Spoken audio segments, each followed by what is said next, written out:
My family forgot my graduation on purpose, so I changed my name and never came back. The funeral home went dead silent the second my mother's voice sliced through the air. You changed your name. Not a question. An accusation. Every single head in that Nashville chapel whipped around to stare at me. My father's fingers went white-knuckle tight on his program. My brother Derek froze mid-laugh in the doorway, his mouth still hanging open.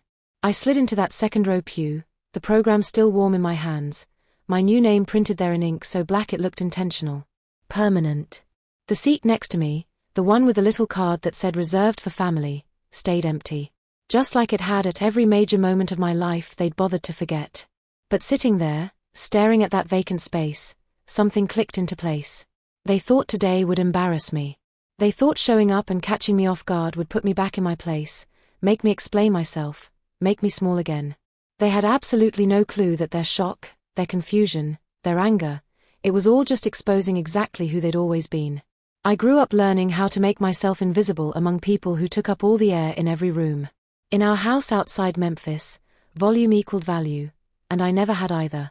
I can still hear my mother's heels hammering across the hardwood whenever Derek needed something.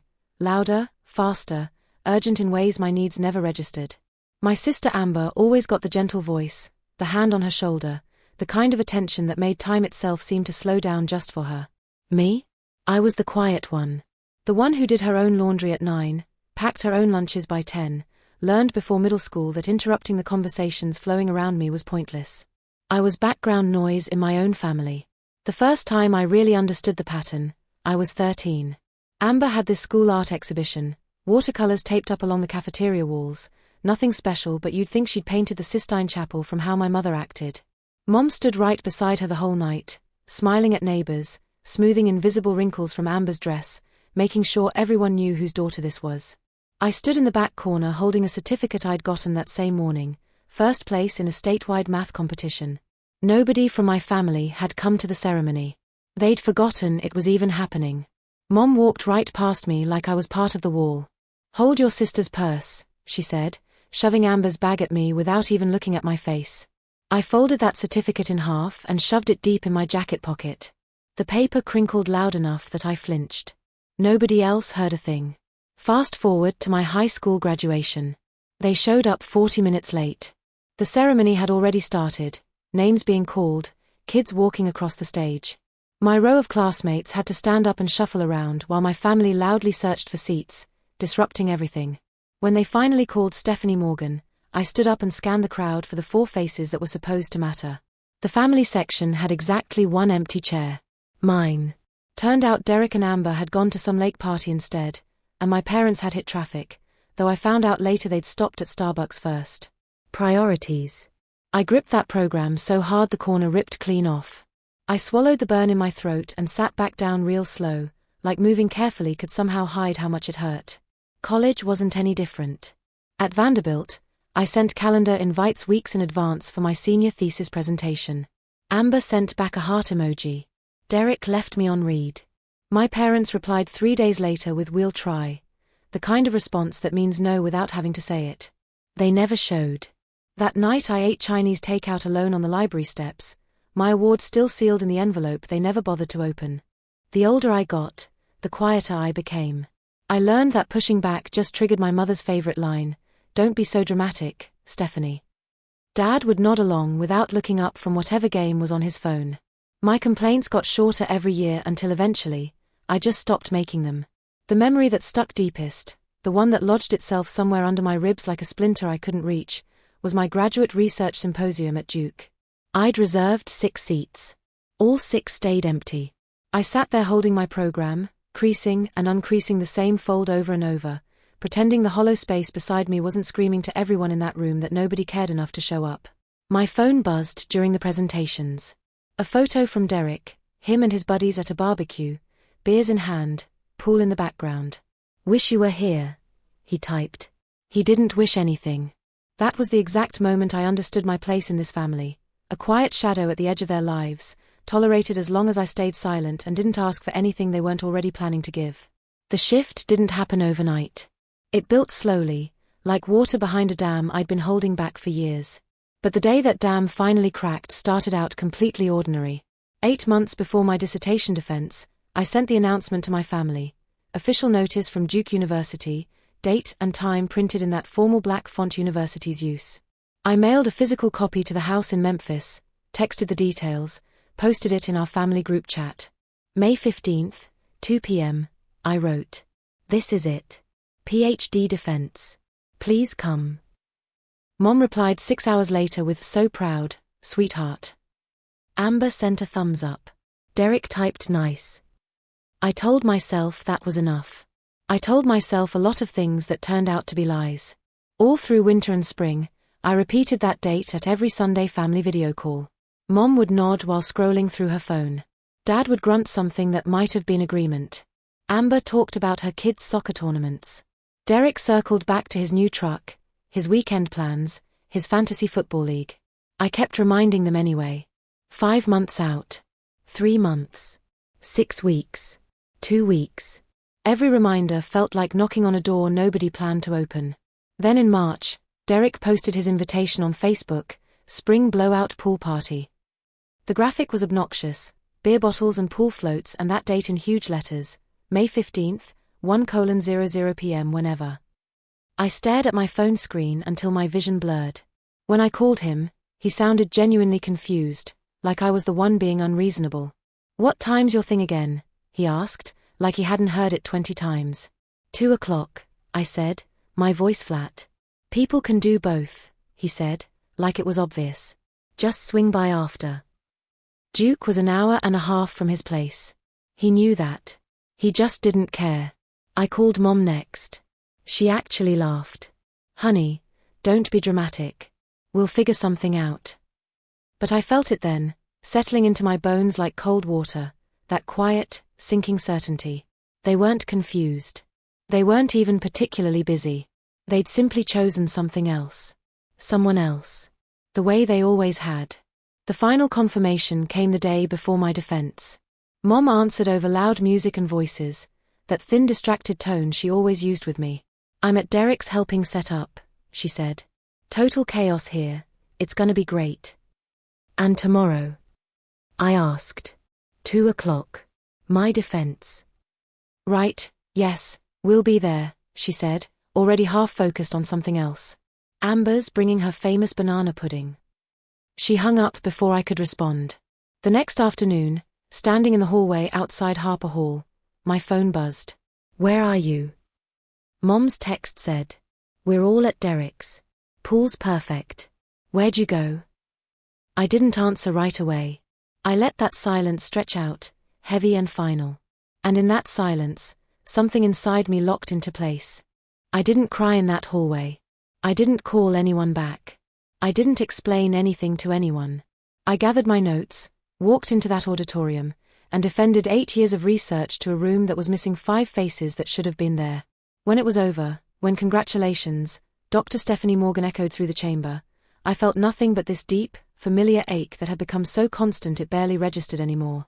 That night, while messages from my family stacked up unanswered on my phone, I sat alone in my apartment with the blinds pulled halfway down.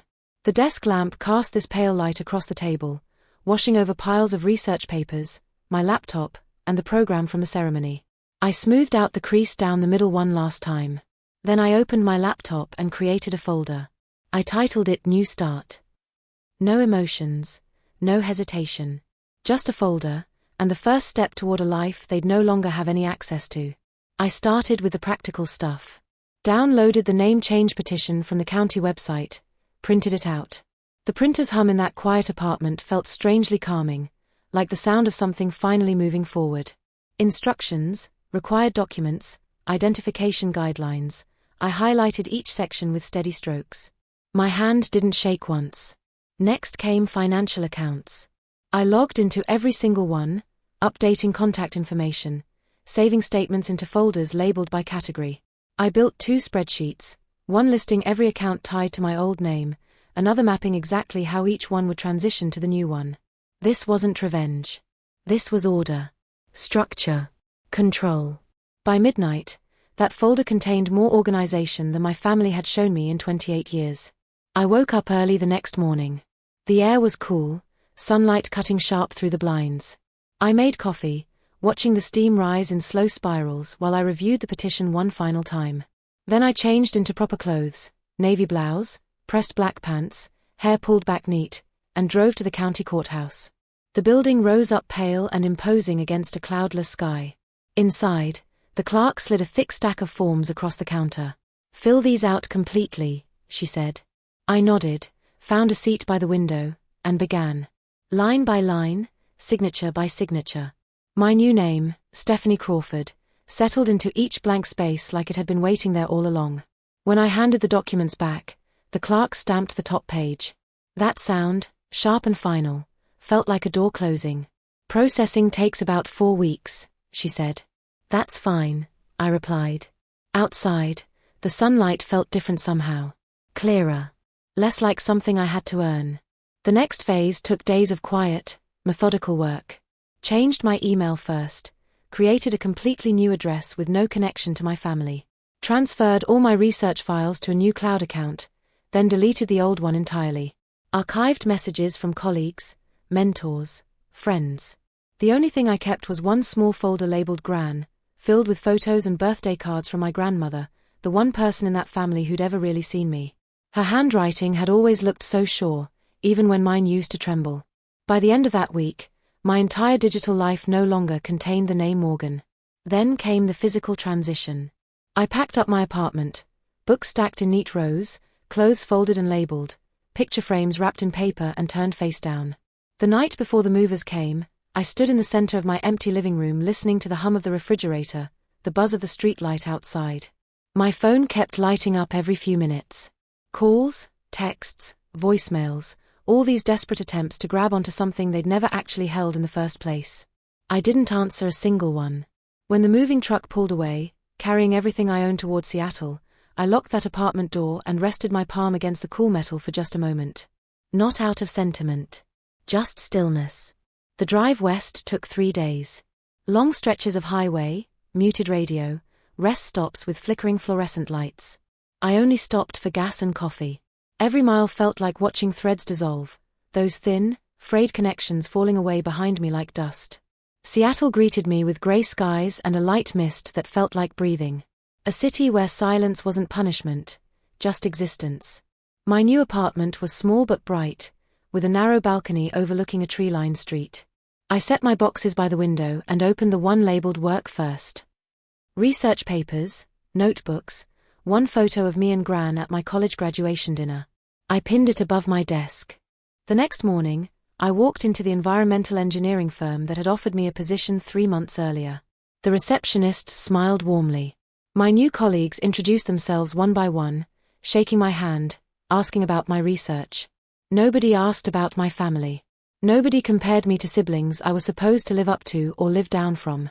I sat at my new desk, logged into my new account, and felt this strange, unfamiliar steadiness settle somewhere in my chest.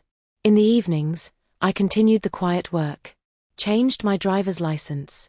Updated voter registration. Replaced medical records. Reassigned emergency contacts. Closed the last bank account with that old surname. Each task had its own small sound, the tap of keys, the click of a mouse, the soft tear of an envelope. Not dramatic. Not triumphant. Just precise. Controlled. Mine. The notification came on a grey morning about 6 weeks after I'd settled in Seattle. Your name change petition has been approved. Just one simple sentence. A switch flipped. I printed the confirmation, slipped it into a folder labeled legal, and felt something shift. The new documents started arriving, license, bank cards, work ID. Soon, nothing would carry the name my family had forgotten on purpose. I didn't announce it. Didn't post about it. Just lived. But silence has this way of echoing when people expect noise. The first ripple came through an email my HR department forwarded to me. Emergency contact attempted system access, request denied due to unverified relationship status. My old number had been disconnected. My old email archived. The system had automatically locked them out. Another ripple came the following week, a voicemail from my old apartment manager in Durham. Your family's been trying to get your forwarding address. We can't release that without written authorization. I never gave any. A month later, I turned on the old phone I'd kept in a drawer. 87 missed calls from my mother. Dozens from Amber. A handful from Derek. 2 from Dad. The voicemails got more frantic as they went. Where are you? This isn't funny anymore. We need to talk about graduation. You're blowing this way out of proportion. You can't just disappear. This silent treatment is childish. You owe us an explanation. I owed them absolutely nothing. I turned the phone off and put it back in the drawer. Then came the moment everything aligned. Great Aunt Phyllis passed away, quietly, peacefully, at 93. She was one of maybe 2 people in that family who'd ever truly seen me, and I knew I had to go. Not for them. For her. The funeral home in Nashville looked exactly like I remembered. Polished wood, soft lighting, air thick with the smell of lilies. I arrived early, sat near the aisle, hands folded around that printed program. The name on it, Stephanie Crawford, was still strange to them. But it wasn't strange to me. Not anymore. They arrived together, this wave of familiar faces I used to need so desperately to notice me. My mother stopped mid-step when she saw me. You changed your name. Not shock. Judgment. My father's jaw went tight. Amber blinked like someone had just spoken a foreign language. Derek looked like he'd been punched. Their eyes bounced from the program to my face and back again, trying to make sense of what they were seeing. You should have told us, Mom hissed under her breath. You should have shown up, I replied, my voice level and calm. She opened her mouth to argue, but the funeral director signaled for quiet. During the service, they watched me more than they watched the ceremony. Every few minutes, Mom's gaze would slide toward me, confusion, frustration, something that looked almost like fear. The kind of fear people feel when a map they've always relied on has been redrawn without their permission. After the final hymn, she followed me outside into the parking lot. Stephanie, this isn't fair, she whispered, her voice shaking slightly. We made one mistake. Families move past things. I stood by my rental car, the warm Tennessee wind shifting the edge of my jacket. You chose a pool party over my PhD defense, I said quietly. You didn't forget. You chose. There's a difference. That's not true. It is, I said. And now the systems I exist in only recognize people who actually show up. You weren't listed anywhere. The rest handled itself. Her face went tight as the realization finally landed. There was no argument she could make that would undo a court record, a state file, a legal identity. Love could be claimed all day long, but paperwork didn't care about guilt. Amber approached next, arms crossed. You didn't have to go this far. I didn't go far, I answered. I just went where I could actually be seen. Derek didn't say anything at all. I got in the car, closed the door, and watched their shapes blur through the windshield as I backed out. They couldn't follow, not legally, not digitally, not emotionally. The life tied to my old name had ended without any ceremony at all. The one tied to my new name had already begun. And for the first time in my life, the loss wasn't mine to carry. Seattle settled around me the way a cool evening settles around a quiet street, gentle, unhurried, indifferent in the softest way possible. Months passed and the rhythms of my new life formed themselves without effort. I walked to work under low clouds. Brewed coffee in my small kitchen, the sound of the kettle filling silence instead of breaking it. At my desk, water reclamation models spread across the wood in careful lines, lit by that diffuse morning light that made everything look calmer than it actually was. Slowly, the stillness stopped feeling strange. My name, Stephanie Crawford, appeared on project reports, email signatures, meeting agendas. Each time I saw it, something inside me anchored a little deeper. At work, colleagues asked my opinion without comparing me to anyone else. After hours, sometimes a coworker would invite me for coffee, or this guy Jason from the urban planning department would meet me at a small cafe tucked between 2 old brick buildings. He listened. He remembered things. He asked about the desalination project I'd been refining for years, and he didn't fake interest, he actually showed it. Some nights I'd sit on my balcony with a blanket around my shoulders, the city humming softly below. Rain would trace lines down the railing, steady and unbothered. I'd think about that empty chair at my defense, the one I'd stared at before starting my presentation. The image still came back sometimes, but its shape had changed. It wasn't an ache anymore. Just a memory, small and flat, like an old photograph tucked in the back of a drawer you rarely open. I didn't hate them. That surprised me more than anything. Hatred takes energy, requires weight, and I just didn't carry theirs anymore. The paperwork had done something I could never do myself. It carved a clean boundary. Not a wall. Just a line. On one side, the life where I waited to be chosen. On the other, the life where I didn't need to be. When I walked out of that courthouse months ago, I hadn't been running away from my family. I'd been walking toward myself, toward a name that belonged to someone who showed up for me, even when nobody else did. Now, standing on my balcony in the soft Seattle drizzle, I realized something quieter than forgiveness and simpler than closure. I wasn't missing anymore. I had arrived. Boundaries aren't punishments. They're just proof of where you finally learned to stand. My family spent years forgetting me in rooms I'd worked so hard to enter. So I built a life in a place where showing up isn't optional, it's just what people do. Now when I sign my name, Stephanie Crawford, the silence that follows isn't empty. It's mine. And some doors stay closed simply because I no longer need what's on the other side.